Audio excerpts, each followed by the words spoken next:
आज मैं आपके सामने लेके आई हूँ अर्धवार्षिक परीक्षा 2021-2022 का मॉडल सेट, जो आपके लिए काफ़ी उपयोगी होने वाला, परीक्षा के पॉइंट ऑफ व्यू से काफ़ी इम्पोर्टेंट है और इसमें सारे क्वेश्चंस हैं वो काफ़ी इम्पोर्टेंट है। तो वीडियो को अंत तक ज़रूर देखिए, है ना। तो ये हमारा जो समय रहने वाला है वो समय रहने वाला है 3 घंटे का, ठीक है। और पूर्णांक जो है वो रहेगा 80 नंबर का।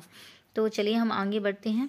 इसमें 2-2 नंबर के क्वेश्चंस रहेंगे, 1-1 नंबर के क्वेश्चंस रहेंगे, 3 अंक वाले 4 क्वेश्चन रहेंगे और 4 अंक वाले 4 क्वेश्चन रहेंगे। हम पहले ऑब्जेक्ट करते हैं, यानी कि सही विकल्प चुनकर लिखते हैं। तो जो हमारा पहला क्वेश्चन है वो है रसात्मक वाक्यम काव्यम। रसात्मक वाक्यम काव्यम यानी रसयुक्त वाक्य को क्या कहते हैं? काव्य कहते हैं। ये परिभाषा किसने दी है? ये परिभाषा इसके ऑप्शन दिए हैं बामाई की, दंडी की, या विश्वनाथ की, या ऋतुराज की। तो जो ये परिभाषा दी है वो दी है विश्वनाथ जी ने। किसने दी है? विश्वनाथ जी ने। नेक्स्ट क्वेश्चन है, तो ये सभी को पता होगा कि एक अंकी में कितने अंक होते हैं? एक अंकी में एक ही अंक होता है। इसका राइट आंसर हो जाएगा हमारा का, ठीक है। नेक्स्ट क्वेश्चन है हमारा स्त्री शिक्षा के बारे में। स्त्री शिक्षा के बारे में महावीर प्रसाद द्विवेदी का मत है, यानी कि जो महावीर प्रसाद द्विवेदी हैं उन्होंने स्त्री शिक्षा के बारे में क्या कहा था? तो जो उन्होंने कहा था वो स्त्रियों के हित में कहा था, यानी कि पहला ऑप्शन है स्त्रियां पढ़कर गृह क्लेश का कारण बनती हैं, तो ये तो बिल्कुल रॉन्ग आंसर हो जाएगा, ठीक है। स्त्रियों को नहीं पढ़ाना चाहिए, तो ये भी रॉन्ग हो जाएगा। स्त्रियों को पढ़ाना चाहिए, और नेक्स्ट है हमारा स्त्रियों को पढ़ाना अनर्थ है, तो ये अनर्थ भी रॉन्ग हो जाएगा। तो राइट आंसर हमारा जो है स्त्रियों को पढ़ाना चाहिए, ठीक है। नेक्स्ट क्वेश्चन की ओर आगे बढ़ते हैं। वो है हमारा तुलसीदास की कौन सी रचना है? तो ये सभी को पता होगा कि तुलसीदास जी की इनमें कौन सी रचना है। तुलसीदास की रचना कौन सी है? वो है का ऑप्शन, यानी कि विनय पत्रिका। पहले ही ऑप्शन में आंसर दे रखा है कि विनय पत्रिका जो है वो किसने लिखी है? तुलसीदास जी ने लिखी है। नेक्स्ट है हमारा काव्य की शोभा बढ़ाने वाले तत्व या धर्म क्या कहलाते हैं? तो वो कहलाते हैं हमारे काव्य की शोभा बढ़ाने वाले तत्वों को कहते हैं हम अलंकार।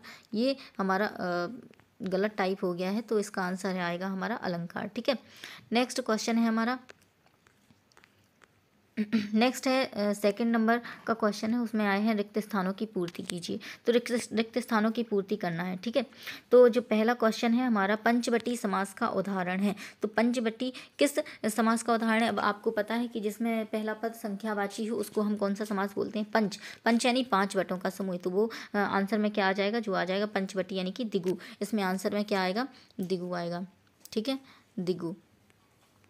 नेक्स्ट है हमारा आवा फागुन की डॉट डॉट डॉट है। आवा फागुन की डॉट डॉट डॉट क्या है? इसमें आंसर दिए अट नहीं रही, यानी आवा फागुन की अट नहीं रही। और नेक्स्ट है कामायनी एक है। कामायनी सभी को पता है क्या है? महाकाव्य है। जो महाकाव्य किसने लिखा है? वो लिखा है जयशंकर प्रसाद ने।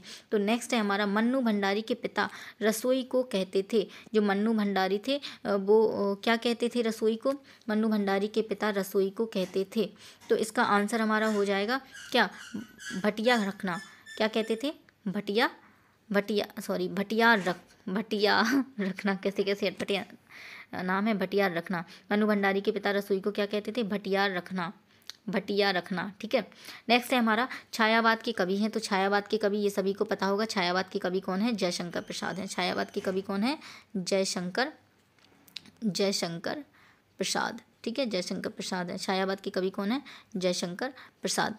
नेक्स्ट है हमारा ये रिक्त स्थानों की पूर्ति कंप्लीट हो गई है। अब इसके बाद आती है हमारी सही जोड़ी। क्या आती है? सही जोड़ी। तो सही जोड़ी का मिलान करते हैं हम।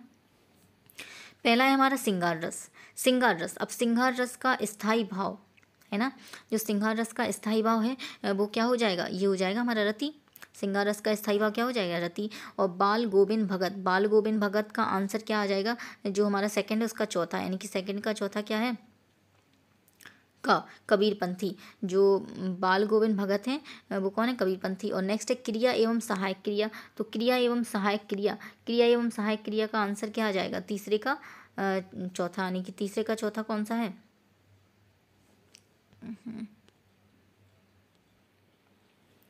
अब नेक्स्ट प्रश्न की ओर चलते हैं, जो है हमारा सही जोड़ी मिलाइए। तो ये भी हमारे 5 नंबर के हैं, 5 ऑब्जेक्ट टाइप क्वेश्चन है। तो पहला है सिंगार रस का जो स्थायी भाव होता है वो क्या होता है? सिंगार रस का स्थायी भाव होता है रति।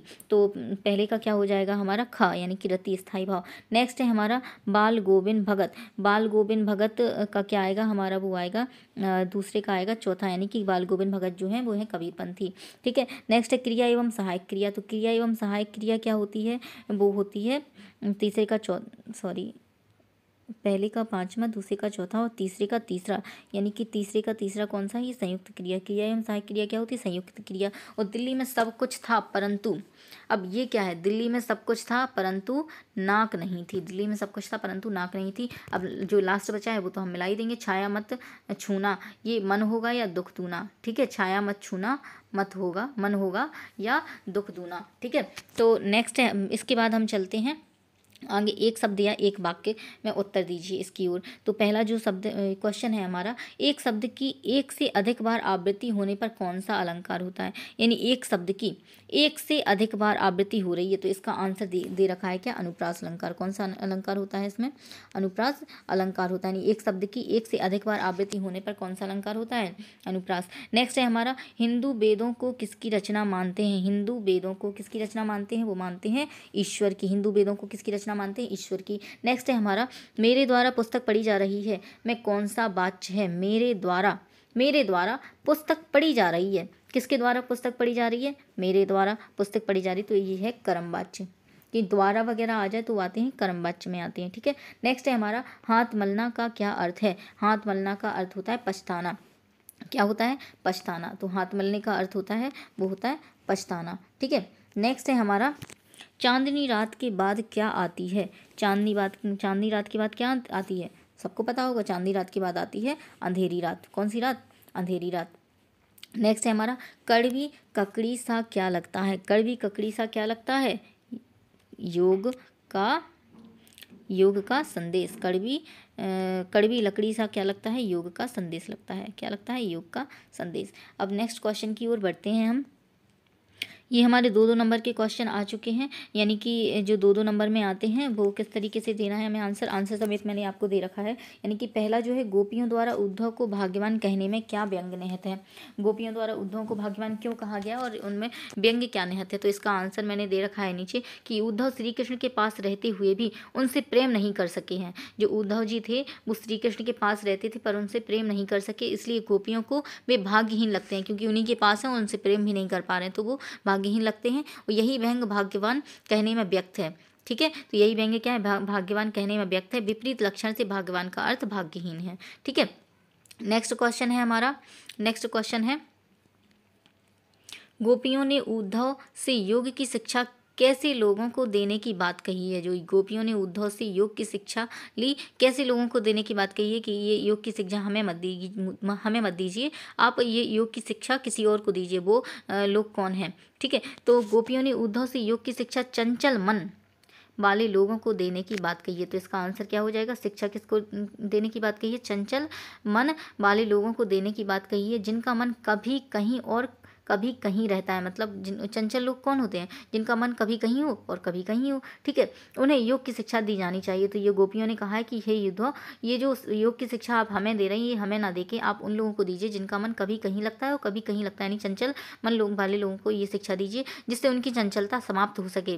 गोपियाँ कहती हैं कि हमारा मन तो श्री कृष्ण के प्रेम में एकनिष्ठ है, यानी कि हमारा मन है जो श्री कृष्ण में लग चुका है, वह चंचल नहीं, इसलिए हमारे लिए योग का जो आप शिक्षा दे रहे हैं वो व्यर्थ है।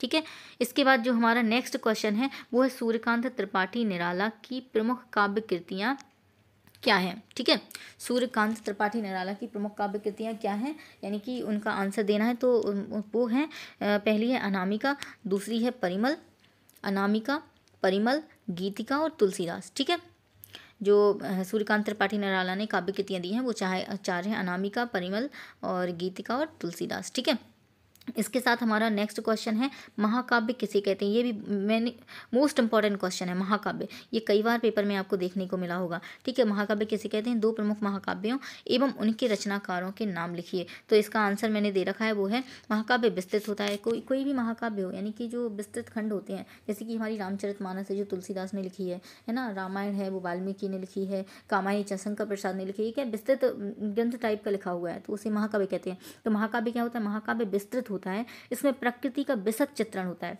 महाकाव्य में क्या होता है? प्रकृति का विशद चित्रण होता है, जीवन के समग्र रूप का उल्लेख होता है तथा पात्रों की संख्या अधिक होती है। जीवन के संपूर्ण खंडों का वर्णन किया जाता है महाकाव्य में। ठीक है, तथा पात्रों की संख्या भी अधिक होती है। हिंदी के 2 महाकाव्य निम्नलिखित हैं, जो है रामचरितमानस जो तुलसीदास ने दिया है और कामायनी जो जयशंकर प्रसाद ने दिया है। ठीक है, जयशंकर प्रसाद ने कौन सी रचना दी है? कामायनी। ये कई बार ऑब्जेक्ट में भी हमें देखने को मिल जाता है कि या फिर 2 नंबर में भी ये क्वेश्चन पूछा जा सकता है कि रामचरितमानस यानी 2 महाकाव्यों के नाम लिखिए, तो आप इनमें से दे सकते हो रामचरितमानस जो तुलसीदास जी ने लिखी है और कामायनी जो लिखी है जयशंकर प्रसाद ने। ठीक है, इसके साथ हम नेक्स्ट क्वेश्चन की ओर बढ़ते हैं जो है नाक मान सम्मान और प्रतिष्ठा का घोतक है। जो नाक है हमारी वो मान सम्मान और प्रतिष्ठा का घोतक है। यह बात पूरी व्यंग रचना में किस तरह उभर कर आई है, लिखिए। ठीक है, तो इसका जो आंसर है वो है नाक मान सम्मान तथा प्रतिष्ठा से जुड़ी है। नाक काटने का अर्थ बेइज्जती करना है। ठीक है, नाक काटने का अर्थ क्या है? बेइज्जती करना है। प्रतिष्ठा की प्रतीक जॉर्ज पंचम की मूर्ति का नाक कटना स्वयं क्या है? व्यंग है। यही व्यंग पत्थर की तलाशनी है, यानी यही व्यंग किसमें है? पत्थर की तलाशनी है। भारत की मूर्तियों की नाक मूर्ति की टूटी नाक से बड़ी है, यह भी करारा व्यंग है। ठीक है, ये यहाँ पर व्यस्त नहीं है, ये यहाँ पर व्यंग दिया हुआ है। ठीक है, व्यंग है। अंत में भारत के आदमी की नाक मूर्ति पर फिट बैठती है। अंत में क्या होता है? जो नाक मान सम्मान का आपने पाठ पढ़ा होगा, उसमें दिया होगा कि अंत में जो भारत की आदमी की नाक मूर्ति पर फिट बैठती है, इसमें भी व्यंग है कि भारत के आदमी जो आम आदमी के समान ही जॉर्ज पंचम की प्रतिष्ठा है। नाक लगाने के प्रयासों के क्रम ने इस व्यंग की चोट बहुत गहरी कर दी है। तो ये आपका पूरा आंसर हो जाएगा। ठीक है, तो ये जो है आप ध्यान से सुनेंगे तब भी क्वेश्चन आंसर आपके रिवाइज हो जाएंगे और याद भी हो जाएंगे। अब हम नेक्स्ट क्वेश्चन की ओर चलते हैं जो है हमारा वार्षिक परीक्षा की तैयारी की जानकारी देते हुए अपने पिताजी को पत्र लिखी। तो पत्र तो आप सभी लोग लिख ही लेंगे, लेकिन एक पत्र मैंने यहाँ दे रखा है कि वार्षिक परीक्षा की तैयारी की जानकारी देते हुए अपने पिताजी को पत्र लिखिए। ठीक है, तो यहाँ पर आदरणीय पिताजी, सादर चरण स्पर्श, मैं यहाँ पर सकुशल हूँ। आशा है आप भी पूरी तरह कुशल होंगे। मेरी परीक्षा निकट आ रही हैं। मैं समय से अध्ययन में जुट गया था, अतः सभी विषयों की तैयारी अच्छी तरह हो गई है। थोड़ी सी कठिनाई विज्ञान को तैयारी में हुई थी, किंतु मैंने पुस्तकालय से पुस्तकें लेकर अपना कार्य पूरा कर लिया है। अब मुझे विशेष से चिंता नहीं है। विश्वास है कि विगत वर्षों की तरह इस वर्ष में भी प्रथम श्रेणी के अंक प्राप्त करने में सफल रहूंगा। पूज्य माता जी को चरण स्पर्श, छोटे को प्यार, और यहाँ पर लिख देंगे आपका आज्ञाकारी पुत्र। यहाँ आप अपना नाम दे सकते हैं। ठीक है, तो ये हो गया हमारा जो हिंदी का सेट है। हिंदी का एक सेट मैंने पूरा कंप्लीट करा दिया। आपको किस तरीके से क्वेश्चन के आंसर देना है, इस तरीके से आप दे सकते हैं आंसर, है ना। तो ये शायद आपके लिए काफ़ी इम्पोर्टेंट वीडियो रही होगी। तो इसके लिए जिसने भी देखी है उसके लिए हृदय से धन्यवाद।